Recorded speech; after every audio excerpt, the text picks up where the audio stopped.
This is the general aviation section of Hector Airport here in Fargo. The plane that I'm walking up to right now is a Cessna 172. It was this type of aircraft that collided with a 727 commercial jetliner over San Diego early Monday morning. Could it happen here? We asked that question of Mike Beauregard of the FAA. The potential for an accident is always there. Just due to the limited number of aircraft that we have flying in this area, the potential is greatly reduced.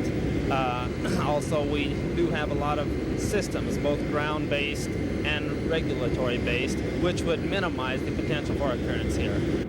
Beauregard is an accident prevention specialist for the FAA. He says one of the reasons accidents do not happen here is the sophisticated terminal radar system housed in Hector's tower.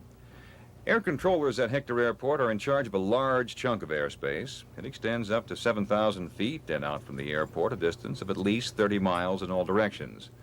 Bill Summersall was the team leader in the tower during our visit. He says controllers are able to keep track of aircraft by using a sophisticated radar setup. But that airplane has what they call a transponder. Our radar sends out a signal, it interrogates the transponder. It sends back a signal that's printed out by the computer of the code of the airplane, and the bottom three numbers are the altitude in hundreds of feet. So he's at 6,700 climbing. If we turn that off and look at just primary radar, we'll see that little dot about the size of a pencil head is all you see. All commercial and military aircraft are equipped with those transponders. Most of the light planes, such as Cessnas and Pipers, are also using the spotting device, but some don't, and that explains Summersall, makes things just a little trickier. Well, the radar is, it's a possibility. As you can see right here, the radar shows any target that moves. The closer you are to the airport, of course, the lower altitudes we can see. These dots right here are cars on Interstate 29 that are moving. There's another built-in safety factor at Hector Field. All planes using the field, by regulation, must be in radio contact with the tower. Controllers can warn them of what's in the area. But Lindbergh and San Diego also had that gear. Accident prevention specialist Beauregard says there's another ingredient at Hector Field. One of the factors that is involved here at Hector Airport, though, is the military aircraft and the higher speeds it would be. The basic system for collision avoidance is to see and be seen. And speed, of course, then plays a major part in this.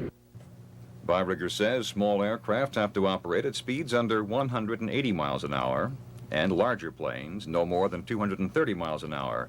He says that should give them the time and space they need to avoid a collision. There's one more factor we should examine, and that's Hector Field's main runway, runway 35, which the planes approach from the south. The same runway used from the north becomes 17. Now, 35 is the key instrument landing runway, and it runs directly over the western part of Fargo, a residential area. The flight path of the large jets, just a fraction west of South Fargo High. The lights you see there in the distance serve as a guide to a pilot using the ILS system. As you can see, it points him right to the field. All in all, Hector Airport is a safe airport. There's never been a commercial aviation accident at the field, and there are about 35 commercial takeoffs and landings a day. There was one military accident several years ago in which a fatality occurred, and the military runs about 40 operations a day. General aviation, private planes, and charter services make up the bulk of the traffic at the field, about 240 operations a day. Consider, San Diego has a population at least 10 times that of Fargo, with air traffic at Lindbergh only twice as heavy as that of Hector. Technically, Hector is equally equipped. The unknown factor is the human element, and that can pop up anywhere. For TV 11 News Watch, I'm Bob Scott.